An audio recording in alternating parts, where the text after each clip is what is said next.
আসসালামু আলাইকুম ভিউয়ার্স, আপনাদের অসংখ্য ধন্যবাদ জানিয়ে আবার শুরু করছি আমার নতুন ভিডিও।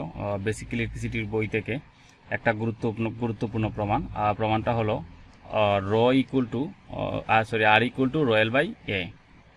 তো এই প্রমাণটা পড়ার পূর্বে আমরা কিছু তথ্য জেনে নেই, যে এখানে কিছু নোট আকারে আমি লিখছি, যে তথ্যগুলো আমাদের অবশ্যই জানতে হবে। এই যে একটা চিহ্ন আছে, চিহ্নটার নাম হলো র, এটা একটা গ্রিক অক্ষর। আর রয়ের আরেকটা নাম আছে আপেক্ষিক রোধ, আরেকটা নাম আছে রেজিস্টিভিটি, এবং আরেকটি নাম আছে স্পেসিফিক রেজিস্ট্যান্স। তো এই চিহ্নটার নাম কি? র একটি নাম হলো আপেক্ষিক রোধ, তারপর একটা নাম হলো রেজিস্টিভিটি, আরেকটা নাম হলো স্পেসিফিক রেজিস্ট্যান্স। তো রয়ের কয়েকটা একক আছে, এককগুলো আমরা আজকে দেখে নিই। তো রয়ের একক সময় হলো এসআই বা এমকেএস পদ্ধতিতে রয়ের একক অহম মিটার, সিজিএস পদ্ধতিতে রয়ের একক অহম সেন্টিমিটার, এফপিএস পদ্ধতিতে রয়ের একক অহম ইঞ্চি।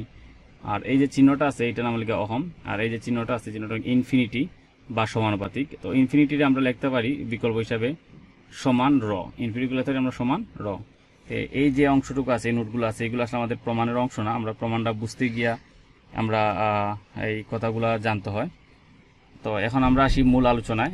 মূল আলোচনার মধ্যে যে প্রমাণটা হলো, প্রমাণ করো যে R equal to R equal to rho l by A, এখানে অক্ষরগুলো প্রচলিত অর্থ বহন করে। অথবা দেখাও যে পরিবাহী রোধ আর ইকুয়াল টু রয়েল বাই এ অক্ষরগুলো প্রচলিত অর্থ বহন করে। তো এখানে অক্ষরগুলো প্রচলিত অর্থ বহন করে, এর কথাটির অর্থ হলো মানে এই যে কথাগুলো আছে আর, র, এল, এর মিনিং কি।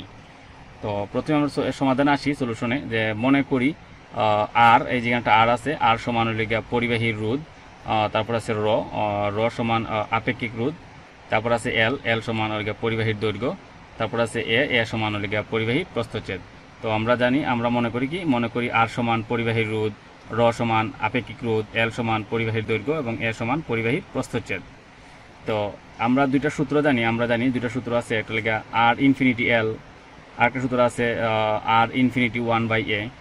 তো আমরা দুইটা সমীকরণ দ্বারা প্রকাশ করতে পারি। আর ইনফিনিটি 1l সমান 1 নং সমীকরণ, আর আর ইনফিনিটি 1/a 2 নং সমীকরণ।